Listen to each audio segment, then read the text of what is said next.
Good morning. ৰাতিপুৱা জলকীয়া নাই বুলি ক'লে জলকীয়া দুটামান ছিঙিবলৈ বোলো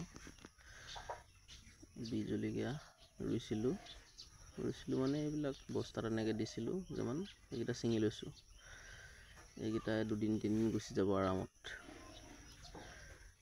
তাৰপিছতে এইফালে লাগিছে বাৰু, এইবিলাক জলকীয়া আছে, এইখিনি যোৱা বছৰ ৰোৱা আছিলে। এইবিলাক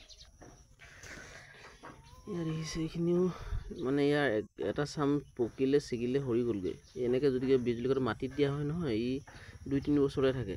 যদি বস্তাত দিয়া হয় 1 বছৰ পিছত ইমান হেৰি নহয় আৰু। এইটো চব পুৰৈ লগাইছিলোঁ। ইয়াৰ জলকীয়া লগাইছোঁ, ইয়াতো বীজ জলকীয়া ছাগলী গোবৰ দিছোঁ মাটিত ৰুলে। অমিতা পুলি এটা লগাই দিছোঁ ঘৰৰ পিয়ালি পিছফালে, মানে এই চাৰ্জাৰখনৰ তলতো লগাইছিলোঁ জলকীয়া। তাত ভাল নহয় এইবিলাক, মানে কি সিহঁতক জেগাত অলপ আহল বহল লাগে। এইটো বস্তাত দিয়া আছে, পিছত ৰোৱা বীজ জলকীয়া। এইখিনি পিছত হ'ব আৰু জলকীয়া। এইটো লেচেৰা মাহ বুলি কয়, কিছুমানে বডি মাহ বুলি কয়। এতিয়া হাবি হৈ গৈছে, এইবিলাক লাগিছে আৰু লাগিছে মানে খাই আছোঁ, ছিঙি খাব পৰা হৈ আছে, লাগি আছে এগাল। হাবিৰ মাজত হৈছে, একদম ফ্ৰেছ আৰু এইটো কোনো সাৰ বুলিবলৈ ইয়াত একেবাৰে 1% নাই। মাটিৰ পৰা যিটো পাইছে সেইটোৱে আৰু। এইবিলাক জলকীয়া লগতে জেংকেলা দি দিছোঁ, এইবিলাক বগাই আছে,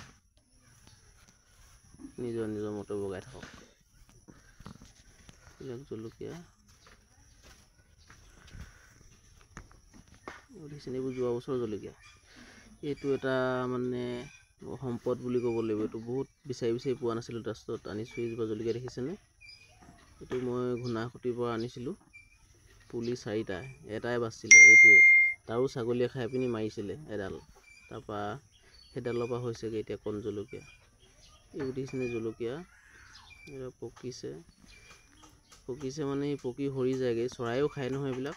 এইবোৰ দেখিছেনে তলত সৰি আছে, এইবিলাক জলকীয়া সৰি গৈছে। পকি যোৱাৰ পিছত কি হয়, বতাহ চতাহ আহিলে মানে বেছিকৈ পকাৰ পিছত সৰি যায়, সৰি গৈছে এইবিলাক। এইবোৰ দেখিছেনে সৰি গৈছে। হ'ব দিয়ক, আৰু নেদেখাওঁ, কিমান দেখাম আৰু।